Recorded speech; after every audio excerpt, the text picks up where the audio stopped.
3 semanas. Ese es el tiempo que el mundo lleva observando a Brian Hooker, viéndolo en NBC, en CBS y en ABC. Observando cómo su abogado hablaba en su nombre frente a las cámaras de la televisión nacional, escuchándolo explicar una y otra vez qué pasó la noche en que su esposa se esfumó en las aguas oscuras frente a Elbow Cay. Esa vigilancia fue unidireccional hasta esta semana, cuando TMZ filtró algo que Brian Hooker no sabía que se estaba grabando. Y en esas imágenes, apenas 2 días después de la desaparición de Lynette, su actitud reveló algo que nadie que siguiera este caso le había visto antes. Antes de continuar, un breve recordatorio. Brian Hooker no ha sido acusado de ningún delito hasta el momento. Todo lo que se expone aquí es información pública sobre una investigación que sigue abierta. Vamos a repasar lo que ya forma parte del expediente oficial. Si te interesa entender cada paso de esta inquietante desaparición, suscríbete y activa la campanita para no perderte nada. Un like ayuda muchísimo a que más personas conozcan el caso de Lynette Hooker, porque las pruebas crecen cada semana, y este nuevo video acaba de cambiar el rumbo de todo. Durante 3 semanas, la opinión pública ha estado analizando a un solo hombre. Hemos visto a Brian Hooker salir de una comisaría de Bahamas el 13 de abril tras 5 días retenido con el rostro tenso y su abogado Terrell Butler a su lado. Ninguno de los dos habló con la prensa mientras se dirigían a un vehículo que los esperaba allí mismo. A la mañana siguiente, subió las escaleras de una avioneta para dejar Freeport rumbo a Nassau. Hemos visto la versión de Brian Hooker que las cadenas de televisión han logrado obtener. La versión que él sabía que estaba siendo grabada. Ese Brian Hooker se mostraba siempre comedido, sereno y muy cuidadoso al elegir cada palabra. Utilizó expresiones como que ella era su único objetivo o que eran cocapitanes. Habló del soulmate como su hogar flotante. Destacó sus 25 años de matrimonio y la vida que él y Lynette construyeron juntos en el mar durante más de una década. En cada entrevista se presentaba como un hombre que intentaba no derrumbarse mientras continuaba la búsqueda de la mujer a la que llamaba el amor de su vida. En la cadena CBS News, afirmó que no podría dejar de buscarla. Hizo una pausa y dejó que la cámara se quedara fija sobre él. Cuando le preguntaron si creía que Lynette seguía con vida, respondió que eso era lo que deseaba. Contó que le habían dicho que había personas que sobrevivieron en las Bahamas tras caer por la borda durante días, incluso semanas. Declaró que no sería capaz de dejar de buscarla. Repitió que le habían dicho que había personas que lograron sobrevivir en las Bahamas tras caer por la borda durante días, incluso semanas enteras. Habló de la cantidad de islas bancos de arena y pequeños islotes donde Lynette podría haber buscado algún tipo de refugio. Dijo que no se sentía capaz de desentenderse de todo aquello. Esto fue para la cadena NBC News. Pronunció esa frase que ha sido extraída de sus entrevistas y repetida en toda la cobertura del caso desde entonces. Afirmó que Lynette era su vida. Añadió que llevaban juntos media vida y que se pertenecían el uno al otro. Aseguró que tenía la intención de seguir buscándola. Le dijo a NBC que nadie le había ordenado parar, así que él iba a continuar intentándolo. En ABC el 14 de abril dijo que no importaba si era probable o no, y que su única prioridad era volver al barco para contratar o suplicar ayuda en la búsqueda. Recordó que habían estado juntos casi la mitad de sus vidas. Dijo que su único objetivo era encontrar a Lynette, llegando incluso a usar la palabra rogar. Invitó al público a imaginar a un hombre tan obsesionado con hallar a su esposa que sería capaz de humillarse ante extraños con tal de mantener viva la esperanza del rescate. Es el Brian Hooker público. El Brian Hooker que actuaba para las cámaras, los micrófonos y los periodistas que tenía a la vista. Pero lo que muestran las nuevas imágenes de TMZ es algo muy distinto. Muestran a Brian Hooker en el mismo barco donde construyó su vida con Lynette, pero en un momento en que las cámaras del mundo aún no apuntaban directamente hacia él. Un momento ocurrido 48 horas después de la desaparición de Lynette. Fue 2 días antes de que la policía de Bahamas lo detuviera formalmente para interrogarlo. Un instante en que el único público era otro navegante que casualmente se encontraba en la misma zona de fondeo. Y en ese instante, según la propia información publicada por TMZ, Brian Hooker se comportó de una forma muy específica que analizaremos en detalle más adelante, porque su actitud en ese momento no es un detalle menor. Es la pieza central que explica por qué este material forma ahora parte del registro público oficial del caso. Antes de llegar al 6 de abril, al barco, al ancla y al desconocido, Debemos revisar la primera comunicación de Brian Hooker sobre la desaparición de Lynette con su propia familia. Esa comunicación fue una llamada telefónica. Llamó la noche del 5 de abril, domingo de Pascua, a Carly Haworth, hija de Lynette de un matrimonio anterior e hijastra de Brian durante años. Según Carly, la llamada entró sobre las 8 o las 8:30 de la noche. Brian ya había remado hasta la orilla en Marsh Harbor alrededor de las 4 de la madrugada. Ya había hablado con los bomberos voluntarios de Hopetown y había dado su versión inicial de los hechos a las autoridades locales. Cuando finalmente se realizó la llamada a Carly, el operativo de búsqueda llevaba ya varias horas activo. Carly ha relatado su versión de esa llamada a NBC News, News Nation, CNN y al Today Show. Su testimonio ha sido siempre coherente. Brian comenzó la llamada diciéndole que su madre había desaparecido y que no tenían ni idea de dónde podía estar. Le explicó que llevaba perdida desde la noche anterior, pero que pronto irían a buscarla. Así fue como le dio la noticia de la desaparición.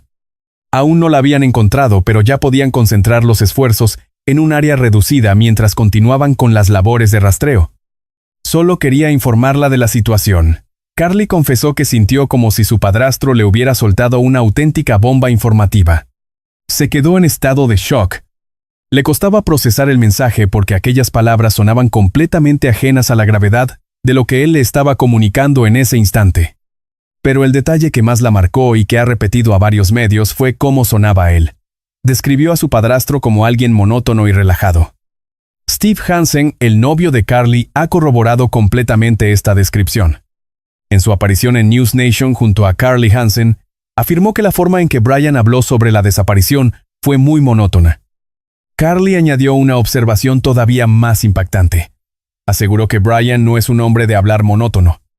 No era la forma habitual de hablar de Brian Hooker. Era un tono que ella no lograba reconocer en él. Sonaba apagado, sin expresión. Recalcó que él no es así, que suele ser una persona ruidosa y muy expresiva al hablar. Esa fue la primera reacción de Brian Hooker ante un familiar directo de Lynette apenas unas horas después de que ella se desvaneciera. Es la reacción que su propia hijastra ha descrito oficialmente como algo impropio de su carácter habitual. Y conviene destacar cómo esto coincide con las nuevas imágenes publicadas por el portal TMZ. Ahora escuchamos adjetivos similares: calmado, medido, monótono, usados por varios observadores en situaciones distintas durante las 48 horas posteriores a la desaparición. Una hijastra por teléfono. Un rescatista en una embarcación de salvamento. Un navegante 2 días después. Ninguno de ellos coordinó su versión de los hechos. Cada uno describió lo que vio de forma independiente, y los testimonios coinciden. El 7 de abril, 2 días después de llamar a Carly, Brian realizó otra llamada. Esta vez llamó a Blaine Stevenson, un amigo suyo, compañero de navegación y alguien en quien Brian había confiado durante años. Lo que Brian ignoraba era que Stevenson estaba grabando toda la conversación. Stevenson explicaría a CNN que grabó la llamada para registrar las ubicaciones que Brian describía, ya que él no conocía la zona de Abaco y quería estudiarlas después. Brian no tenía la menor idea de que estaba siendo grabado.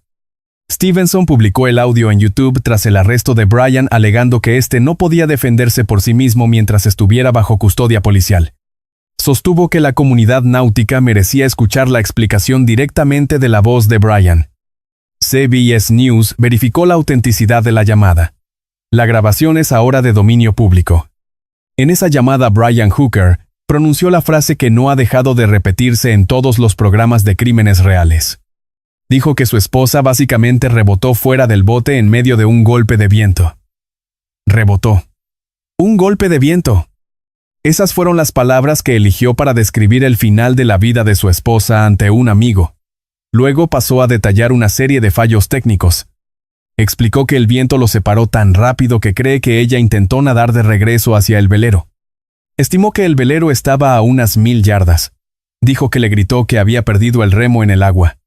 Lanzó el ancla para fijar el bote y gritó con todas sus fuerzas, pero aseguró que ya no podía verla en la oscuridad. Intentó lanzarle un flotador sin saber si llegó hasta ella. Le contó a Stevenson que no dejó de gritar su nombre en ningún momento. En la grabación se oye que cuando logró echar el ancla ya estaba a media milla de distancia y que decidió que debía ir a buscar ayuda urgente. También afirmó que odiaba ese barco y que si ella no regresaba jamás volvería a poner un pie en aquella embarcación. Dijo que todo lo bueno que había en el barco era gracias a ella. Cada detalle, cada idea brillante era suya. Él se describió a sí mismo como el encargado de las reparaciones.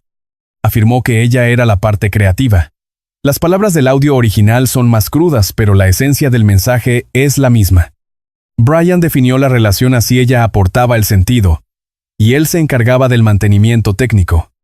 Dijo que intentaba mantener la compostura a pesar de todo. Le confesó a Stevenson que lógicamente la policía lo estaba investigando. Explicó que los agentes le preguntaron cuánto tiempo se quedaría en las Bahamas y que él respondió que hasta recuperar a su esposa. Ese era su objetivo. Añadió que había cancelado sus planes de regreso y que pensaba renovar el visado para quedarse allí. Ese es el Brian Hooker que el público ha podido analizar a través de esta grabación sonora. Un hombre capaz de hablar con poesía sobre su esposa. Alguien que se dibuja a sí mismo como la mitad rota de un todo. Un hombre capaz de describir el barco como el origen de su dolor y a ella como la fuente de su alegría.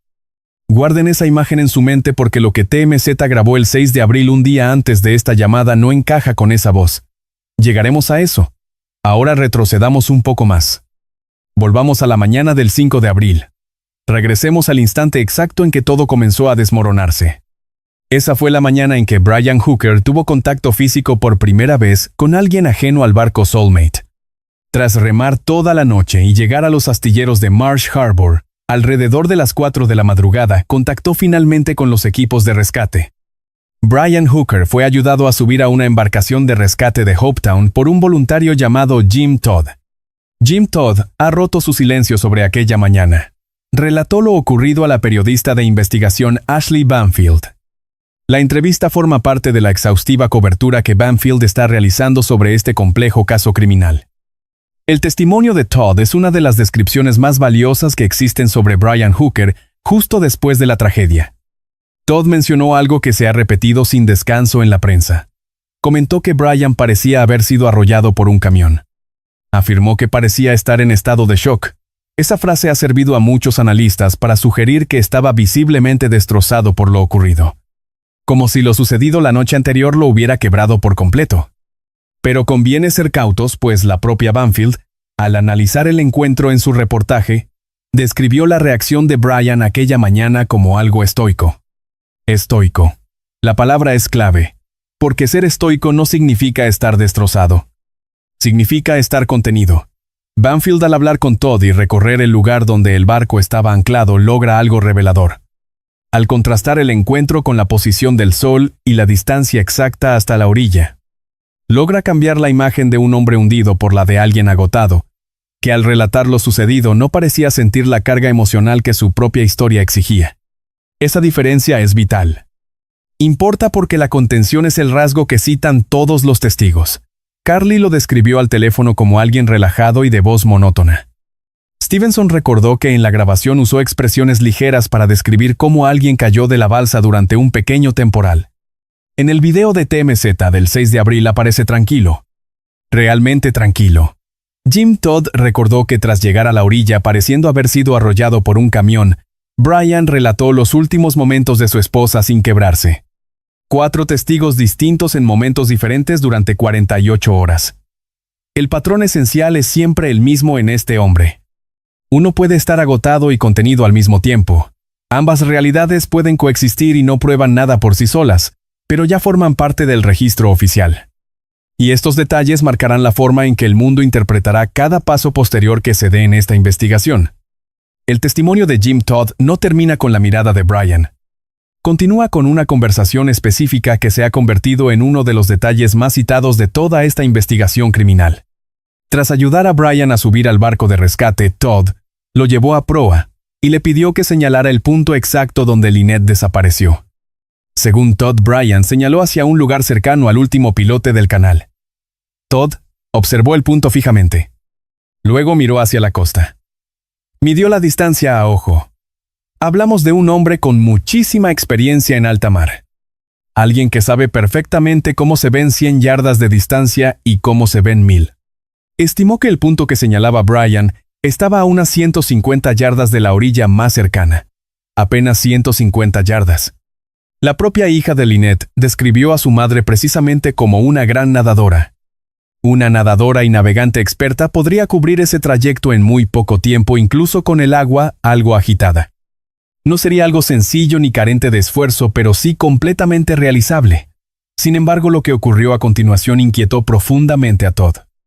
Le preguntó a Brian en qué dirección nadaba Lynette la última vez que la vio, si hacia la playa o hacia el Soulmate. Según Todd, Brian no supo qué responder. Piensen en esto: el esposo de la desaparecida, el mismo que estaba en la balsa con ella, el hombre que aseguró a la cadena CBS que estuvo gritando su nombre durante todo el tiempo, el mismo que le dijo a su amigo Stevenson que gritó sin descanso sin verla. No pudo precisar hacia dónde nadaba ella al final. Si nadaba hacia el Soulmate, según la versión de Brian, se dirigía hacia aguas situadas a más de 1000 yardas de distancia. Eso no tiene sentido para alguien que intenta sobrevivir. El Soulmate habría sido el peor objetivo imaginable. Demasiado lejos. 7 veces más lejos que la tierra firme, que estaba a apenas 150 yardas en dirección opuesta. Todd planteó otro punto clave a Banfield. Brian dijo a los rescatistas que estaba demasiado oscuro para ver cuando Lynette cayó al agua. Pero Todd, que conoce bien la zona y la hora exacta del atardecer aquel día, sospechó algo distinto. Afirmó que el sol seguiría alto en el cielo si hubieran salido de Hopetown sobre las 6:38 de la tarde. A esa hora habría luz total. Aseguró que a esa hora no se pierde de vista a alguien en el agua. Todd añadió entonces otra duda razonable a su relato. Brian sostuvo que Lynette pilotaba la lancha esa noche. Todd, siendo un marinero experto, vio poco creíble que un exmarine como Brian dejara a su mujer al mando con el mar realmente agitado. El más fuerte suele tomar el timón cuando la situación se complica. Si Lynette pilotaba el mar, debía estar en calma, lo que hace su desaparición, según Todd, aún más sospechosa. Resulta un enigma total. El detalle que Todd reveló al final de aquella charla es lo que más ha analizado la comunidad de investigación criminal esta última semana. Tras hablar de un cojín verde encontrado, Brian mencionó de repente, sin que nadie le preguntara, que también deberían buscar una bolsa estanca verde. Una bolsa estanca verde. Eso no figuraba en la descripción previa de Brian sobre lo que Lynette llevaba consigo aquella noche. Lo soltó allí mismo en la proa sin venir a cuento. Lo que da fuerza a ese detalle es que varios testigos vieron a Lynette aquel 4 de abril con un traje de baño verde. Es un dato que Brian no mencionó. Ni según Todd, ni según ningún otro testigo al describir la ropa que ella vestía cuando supuestamente cayó al agua. Le dijo a los rescatistas que llevaba un bikini negro. El color verde no aparece en su relato oficial. Ese verde que otros vieron horas antes falta en su versión de los hechos. Y aquí cabe hacer una pausa para reflexionar. ¿Por qué un esposo olvidaría el color exacto de la ropa que llevaba su pareja la última noche que la vio? Déjanos tu teoría en los comentarios. Los colores olvidados, las direcciones erróneas, las horas que no cuadran. Cada brecha entre la palabra de Brian y los testigos empieza a dibujar un patrón. Y ese patrón es lo que realmente importa ahora en esta investigación. Avanzamos en el tiempo tras el arresto de Brian el 8 de abril y sus 5 días, bajo custodia en las Bahamas. Llegamos a aquel 13 de abril cuando la fiscalía decidió no presentar cargos contra él de manera inmediata. A la espera de nuevas pesquisas, la comisionada de policía Chantal Knowles confirmó que Brian seguía siendo sospechoso y que el caso continuaba abierto. Pero aquel 13 de abril Brian salió libre de la comisaría. El 14 de abril, tras su liberación, concedió varias entrevistas en televisión que han sido analizadas con lupa desde entonces por su frialdad. En la CBS, Brian describió su matrimonio como una relación entre socios. Se refirió a ellos como cocapitanes más que como esposos. Afirmó que cada uno tenía sus funciones asignadas porque su barco, el hogar donde residían. El Soulmate de 46 pies donde llevaban 4 años viviendo. Era tan grande que requería 2 personas para navegar. Lo llamó su casa flotante. En la NBC dijo que Lynette era su vida. Confesó que aquellos 10 días sin ella habían sido el tiempo más largo que jamás habían pasado separados. Declaró que se pertenecían el uno al otro. En ABC aseguró que su único objetivo era regresar al barco y contratar o rogar a la gente que le ayudara a rastrear la zona. Utilizó la palabra rogar. Y entonces ocurrió algo que rompió por completo la narrativa de este caso criminal. Horas después de prometer en televisión que se quedaría en las Bahamas para buscar a su esposa, Brian Hooker tomó un vuelo y abandonó el país. voló directamente a Estados Unidos. Su abogado en las Bahamas, Terrell Butler, explicó después a la prensa que Brian regresó para estar con su madre, que se encontraba gravemente enferma. Sea cual sea la explicación, el hecho es que un hombre que aseguró ante el mundo que no descansaría, huyó a las pocas horas de apagarse los focos. Carly, hija de Lynette, reaccionó a su partida con una frase tajante.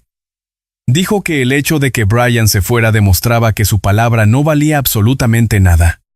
Esa distancia entre lo que Brian decía ante el objetivo y lo que hacía al terminar la grabación es clave. Es vital porque esa misma brecha se ensancha en las grabaciones de TMZ del 6 de abril. Brian ya estaba en suelo estadounidense. Contrató a una nueva abogada, Crystal Marie Hauser de Michigan, quien aceptó representarlo junto a su equipo legal de las Bahamas. Hauser apareció entonces en la cadena ABC. Aquella entrevista buscaba aliviar la creciente presión pública sobre su cliente. Pronunció una frase que los expertos en crímenes reales han estado analizando desde ese preciso momento. Pidió a la audiencia que lo trataran como les gustaría ser tratados a ellos mismos, que le dieran el beneficio de la duda considerando que ni los analistas ni los espectadores, valorando sus propias relaciones y la forma en que ellos mismos se hablan, gestionan las cosas de la misma manera, que todos afrontamos las situaciones de formas distintas. Esa frase tiene un peso psicológico enorme. Es una frase puramente defensiva, una expresión que anticipa el juicio público sobre el comportamiento de Brian, su calma y su gira televisiva, sobre su rápida huida de las Bahamas, buscando el lenguaje más ambiguo posible para intentar justificarlo.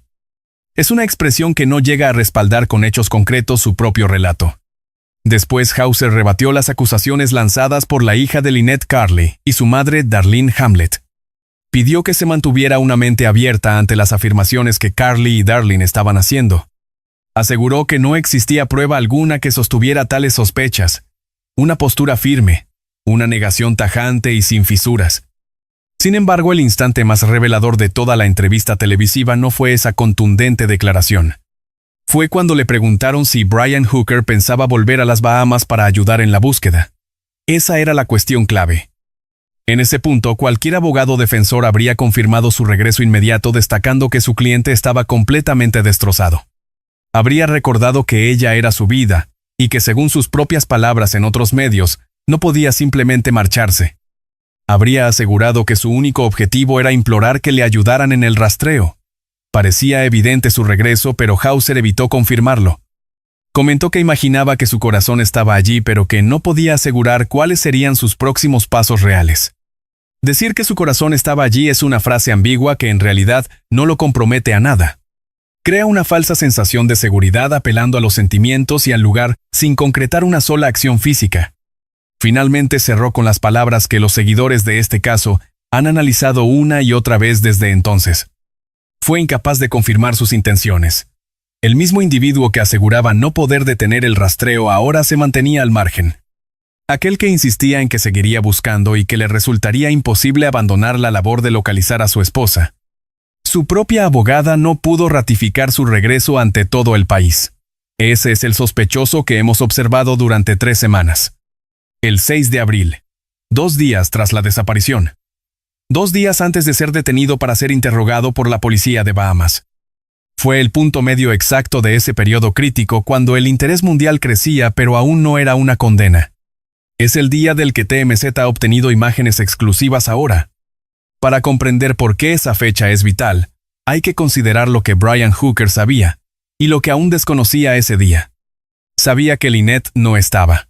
Sabía que los equipos de rescate voluntarios llevaban buscándola desde la mañana del domingo de Pascua.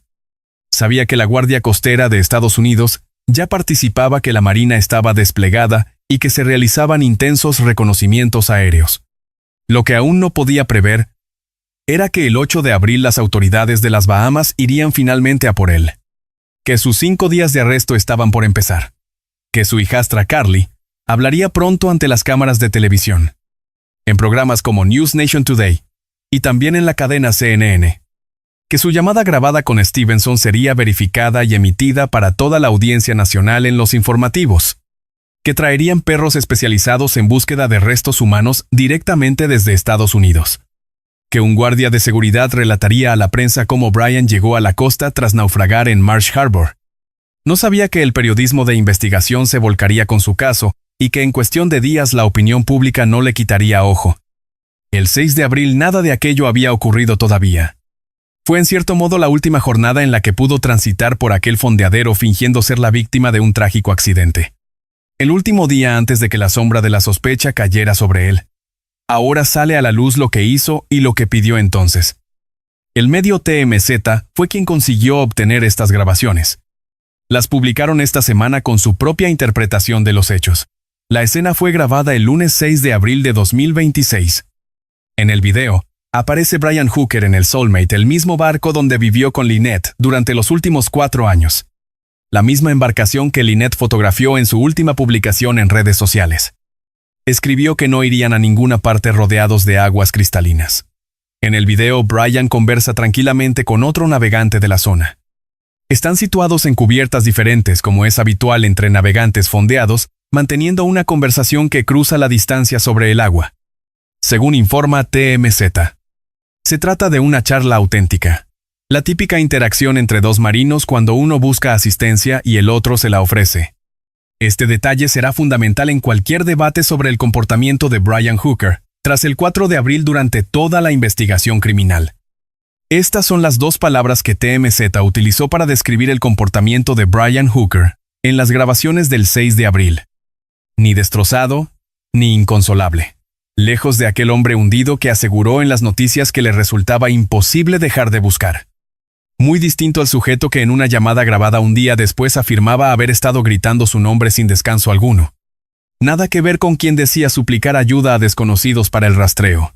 Estaba tranquilo. Realmente tranquilo. Así describe TMZ editorialmente la explicación que Brian Hooker dio a otro navegante sobre lo ocurrido con su esposa aquel día. Según TMZ, el intercambio fue el siguiente. Brian explicó que Lynette se había caído por la borda del barco la noche anterior. Habló sobre cómo remó hasta una isla cercana tras el incidente. Mencionó los fuertes vientos que, según sostiene, terminaron por separarlos. Relató los mismos puntos clave de su historia que ya le había contado a Jim Todd el 5 de abril. Los mismos que le contó a Carly por teléfono y a Stevenson el 7 de abril.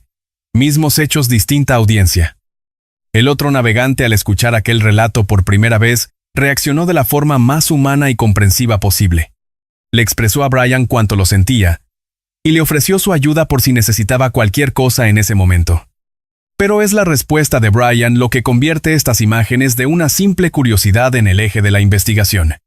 Esta es la secuencia grabada el 6 de abril que será analizada 1000 veces mientras se discuta este caso.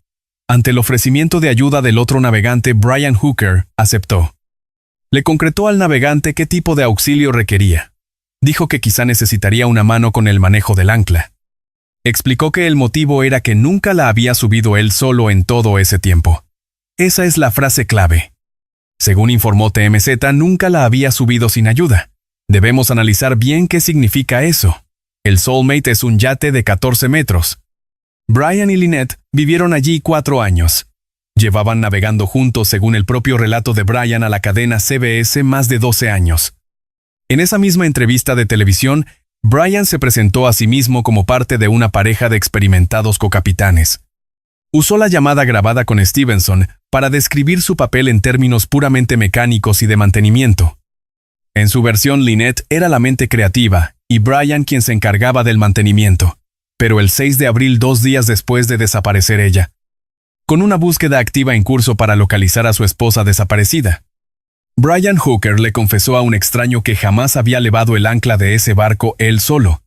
Pensemos en eso. El hombre que llamaba al Soulmate su hogar. El hombre que se decía cocapitán.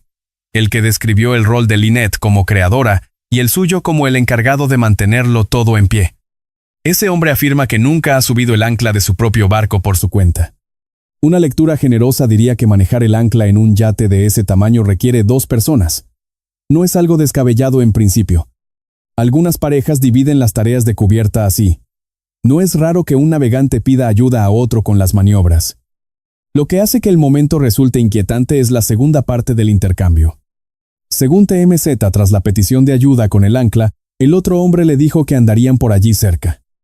Brian estaba, según la información publicada, centrado sobre todo en abandonar la zona.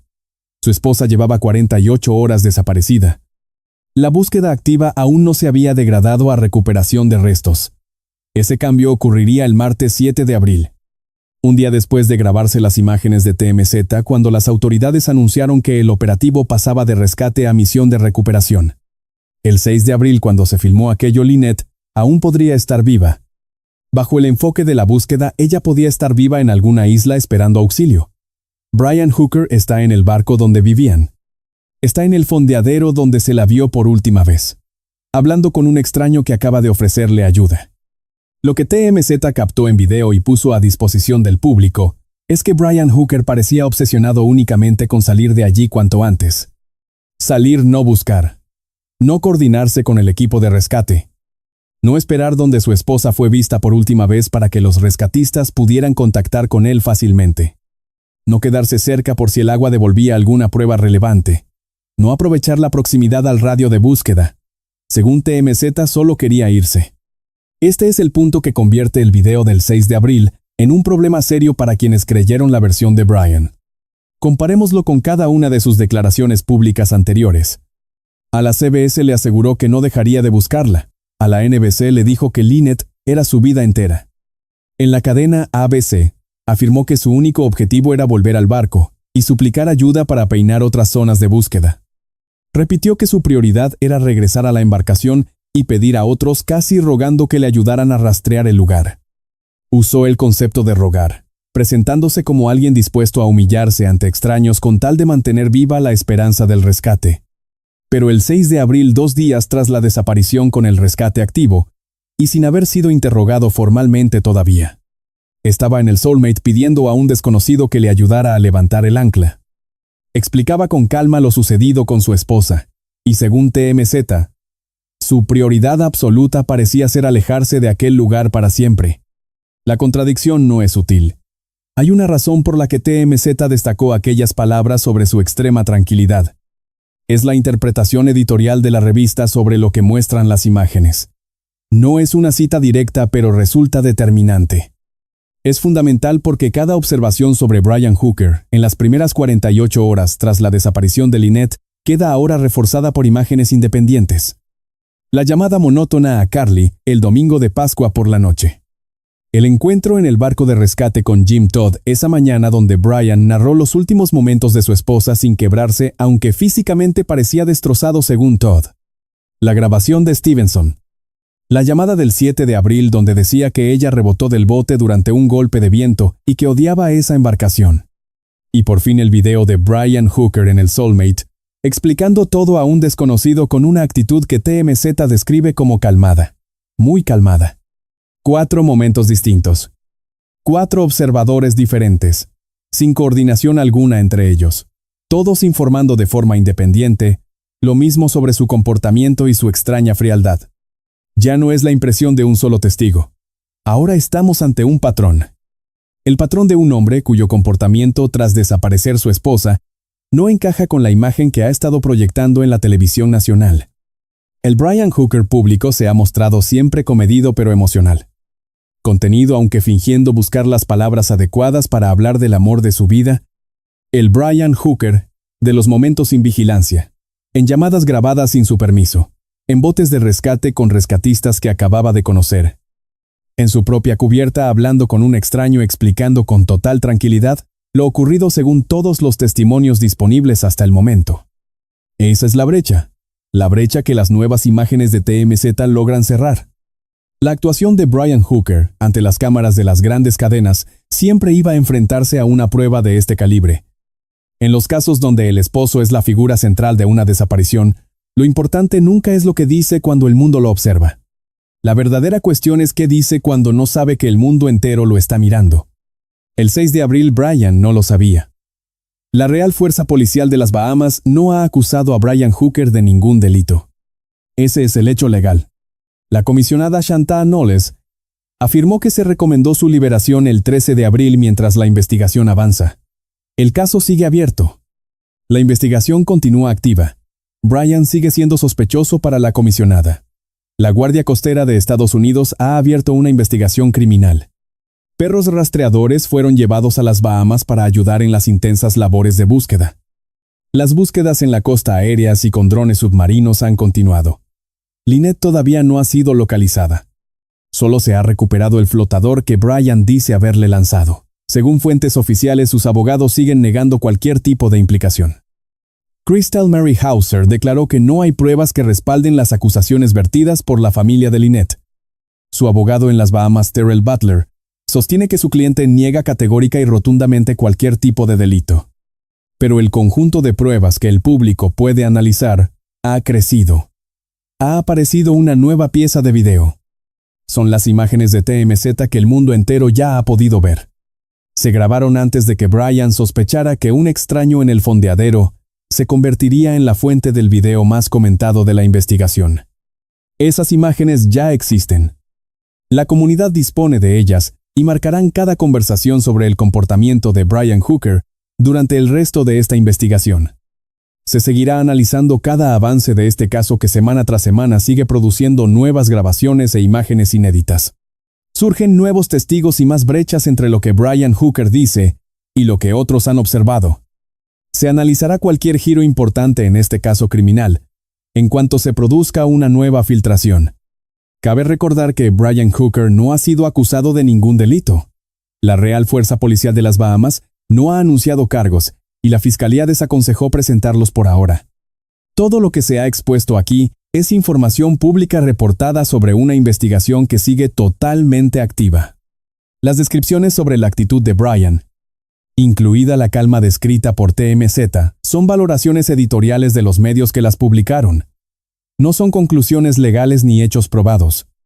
Las acusaciones vertidas por familiares, amigos y testigos siguen siendo solo eso: acusaciones sin confirmar. Los abogados de Brian Hooker han negado cualquier delito. Esta presentación se ofrece únicamente con fines de análisis periodístico. La búsqueda de Lynette Hooker continúa. Si este análisis te ha hecho reflexionar, deja tu like, suscríbete y activa la campanita para no perderte ningún avance. ¿Crees que Brian Hooker dice la verdad o hay algo más detrás de esa calma? Cuéntanoslo en los comentarios. Nos vemos en el próximo caso.